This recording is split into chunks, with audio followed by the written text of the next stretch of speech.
La bendición del Señor para cada uno de ustedes. La lectura de Santiago 1:2 al 11 es un tesoro que muy pocas veces se ve. Esto me lleva a pensar en una situación particular. Era mi quinta vez en el quirófano y yo le decía al Señor, todos los años me tiene que pasar algo. Todos los años tendré que pasar aquí en el quirófano. Tendré que iniciar cada año diciendo, ¿qué me va a pasar hoy? No era en sí un reclamo, sino era un grito de auxilio ante la cantidad de sufrimientos con los que la vida y en el tiempo ministerial estaba sufriendo. Y es ahí donde descubro que el sufrimiento es inevitable. Lo sufren todos, pero en el cristiano el sufrimiento tiene un factor, tiene una función muy especial. Y eso es lo que Santiago trata de hacerle ver a los cristianos migrantes, a los cristianos que temían en la persecución, a los cristianos que temían ante la pobreza, y muchos de ellos que aún siendo ricos tenían temor a perder su riqueza. Y Santiago en estos versículos nos plantea dos actitudes acerca del sufrimiento. Y quiero dejar esto claro en este momento. El sufrimiento es un beneficio cuando permitimos que afine nuestra fe, produzca paciencia y el aguante necesario para las próximas pruebas. Y así de manera muy práctica, pero muy centrada en lo que Santiago dice, quiero hablar sobre dos actitudes acerca del sufrimiento. No olvidemos que cuando Santiago escribe su carta, ya por el año 50 después de Cristo, es considerada una de las primeras cartas escritas por siervos de Dios para la iglesia y especialmente a cristianos judíos que por razones fuertes estaban vagando, eran migrantes, pero vivían con el temor a la religión que abandonaron, a los emperadores que perseguían y a las personas desconocidas con las que les tocaba que lidiar constantemente. Muchos de ellos se sentían sofocados por el sufrimiento. Y es aquí donde Santiago les hace ver el sufrimiento desde una óptica muy objetiva, desde una óptica muy divina. Y lo primero que Santiago hace ver en esta parte es que el sufrimiento hay que aceptarlo. No podemos renegar contra la idea de que estamos sufriendo. No podemos reclamar nada acerca del sufrimiento. Porque por un lado el sufrimiento es una consecuencia de la caída, del pecado. ¿Se recuerdan las palabras que Dios le dice a Adán y Eva en Génesis 3:16 al 19? Palabras muy llenas de dolor, porque le dice a la mujer, dijo, multiplicaré en gran manera los dolores en tus preñeces. Con dolor darás a luz tus hijos, y tu deseo será para tu marido, y él se enseñoreará de ti. Y al hombre dijo, por cuanto obedeciste a la voz de tu mujer y comiste del árbol que te mandé diciendo, no comerás de él, maldita será la tierra por tu causa. Con dolor comerás de ella todos los días de tu vida. Espinos y cardos te producirán, y comerás planta del campo. Con el sudor de tu rostro comerás hasta que vuelvas a la tierra, porque de ella fuiste tomado. Y porque de ella fuiste tomado, pues polvo eres y polvo volverás a ser. Por lo tanto, solo una vida regenerada por Dios puede ver el sufrimiento de una manera diferente. Como dijo el apóstol Pablo en Gálatas 2:20, con Cristo estoy juntamente crucificado. Y ya no vivo yo, mas vive Cristo en mí. Y ahora lo que vivo en la carne, lo vivo en la fe del Hijo de Dios, el cual me amó y se entregó por mí. El sufrimiento para el cristiano es un beneficio y no es una destrucción. El sufrimiento debe de ser un toque de esperanza, porque Dios usará el sufrimiento para sacar ese perfume, esa mirra A la iglesia de Esmirna, Dios le dijo, no temas en nada lo que vas a padecer. He aquí el diablo echará a algunos de vosotros en la cárcel para que seáis probados y tendréis tribulación por 10 días. Sé fiel hasta la muerte y yo te daré la corona de la vida. Es interesante que Esmirna y mirra significan lo mismo. Esmirna y mirra es el producto que sale de esa planta que lleva su nombre. Pero para que produzca esa mirra, ese olor fragante, la planta tiene que sufrir. Así es el cristiano. El gozo de la prueba es el resultado final del cristiano.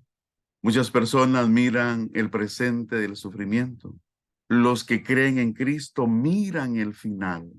Es Santiago que más adelante le dice a esos mismos cristianos, he aquí tenemos por bienaventurados a los que sufren. Habéis oído de la paciencia de Job y habéis visto el fin del Señor, que el Señor es muy misericordioso y compasivo. El sufrimiento es un agente divino para nuestro bien. ¿Cómo se convierte el sufrimiento en un agente divino para nuestro bien? Si lastima, si daña, si quita el control y la seguridad que los seres humanos necesitamos. Purifica la fe. El cristiano necesitará que su fe sea purificada constantemente, ya que vive rodeado de una generación que no teme a Dios. El cristiano tiene que purificar su fe. Y las pruebas son el crisol en que se pone de manifiesto la pureza y la calidad de la fe. A mayor sufrimiento, el cristiano tiene que generar una fe más pura. De la misma manera que el oro purifica, poniéndose bajo la acción del crisol, que al licuarlo permite retirar la escoria o metales que le han sido aleados, así también el crisol de las pruebas purifica la fe. ¿Ese es todo el producto del sufrimiento, de las pruebas para el cristiano? No, también produce paciencia. La paciencia, como un término que se ha usado recientemente en el contexto cristiano, estamina, aguante, esa resistencia objetiva, esa resistencia y capacidad para poder mantener la perspectiva. Y eso no se puede humanamente. Tiene que ser con Dios, tiene que ser aceptando las pruebas, aceptando el sufrimiento. Solo se desarrolla verdadera paciencia si se ha desarrollado la capacidad de esperar en Dios.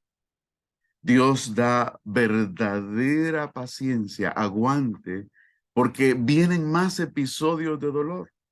Las pruebas mientras estemos en este cuerpo mortal no han acabado. Se convierten en entrenamiento constante del cristiano para mantener una fe intacta en el Señor. Oh, ahora entendemos a Job. Ahora entendemos a los apóstoles. ¿Por qué parecía que ellos estaban actuando como masoquistas, pero en realidad no? Ellos sabían que las pruebas, el sufrimiento, el dolor, les ayudaban a mantener una fe y una paciencia para poder mantener su ministerio fiel hasta el fin. ¿Cuál es el segundo beneficio del sufrimiento? Y es que se necesita dar pasos para mantenerse constante. Dios da los pasos para mantenernos constantes. Y una de las cosas que Santiago les hace ver es que es muy probable que algunos estuviesen enredados en por qué y cómo y tener todo el contexto de su dolor. Solemos preguntarnos a veces el porqué de los momentos de sufrimiento. La invitación es a pedir sabiduría, porque la sabiduría es la capacidad de aceptar el momento de sufrimiento como algo que nos va a ayudar espiritualmente a crecer en fe y paciencia. No se trata de pedir capacidad para aguantar y solo esperar en Dios, Se trata de entender que todo el sufrimiento que estamos viendo, Dios tiene el control. Santiago les hace recordar a los cristianos que ellos necesitan una comprensión más allá de lo que normalmente una persona tiene, y eso es con la sabiduría. En palabras nuestras, Santiago les quiere transmitir: si ustedes no saben cómo manejar el sufrimiento, pídanle a Dios que les diga cómo hacerlo. Si usted no ve el sufrimiento como un agente divino para nuestro bien, usted está dudando. Y el que duda no recibe nada del Señor. No recibe fuerza, no recibe fe y no recibe paciencia. De hecho, esa es la razón por la que muchos abandonaron la fe.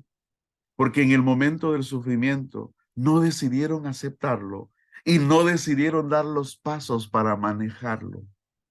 Por lo tanto, terminaron negando al Señor. No reniegue. Acepte el dolor de las pruebas como la ayuda de Dios para su bien. No es que usted se crea un masoquista, no, porque usted es objetivo en saber que el que tiene el control de su vida y de sus circunstancias es el Señor, y que usted va a esperar en Él y va a permitir que el sufrimiento trabaje de parte de Dios lo que Él tiene que producir en su vida. Recordemos estas promesas divinas con las que Pablo se consolaba y consolaba a los cristianos en Roma también. En Romanos 8:31, Pablo dice: ¿qué pues diremos a esto? Si Dios es por nosotros, ¿quién contra nosotros? El que no escatimó ni a su propio Hijo, sino que lo entregó por todos nosotros, ¿cómo no nos dará también con él todas las cosas? ¿Quién acusará a los escogidos de Dios? Dios es el que justifica. ¿Quién es el que condenará? Cristo es el que murió, más aún que también resucitó, el que además está a la diestra de Dios, el que también intercede por nosotros. ¿Quién nos separará del amor de Cristo? ¿Tribulación o angustia o persecución o hambre o nudez o peligro o espada? Como está escrito: por causa de ti somos muertos todo el tiempo. Somos contados como ovejas de matadero. Antes, en todas estas cosas, somos más que vencedores por medio de aquel que nos amó. Por lo cual estoy seguro de que ni la muerte, ni la vida, ni ángeles, ni principados, ni potestades, ni lo presente, ni lo porvenir, ni lo alto, ni lo profundo, ni ninguna otra cosa creada nos podrá separar del amor de Dios que es en Cristo Jesús, Señor nuestro. Ni el sufrimiento cualquiera que sea. No olvidemos, no sufrimos solo como parte de la caída del pecado. Sufrimos con el propósito de desarrollar más fe en el Señor y tener la paciencia para peregrinar en este mundo, esperando la patria celestial. Al igual que Cristo, podemos decir: Señor, pasa de mí esta copa, pero que no se haga mi voluntad, sino la tuya. El mismo Señor estaba aceptando que el sufrimiento era difícil, pero estaba reconociendo que los pasos de Dios eran mejores y le dejó la opción a Dios.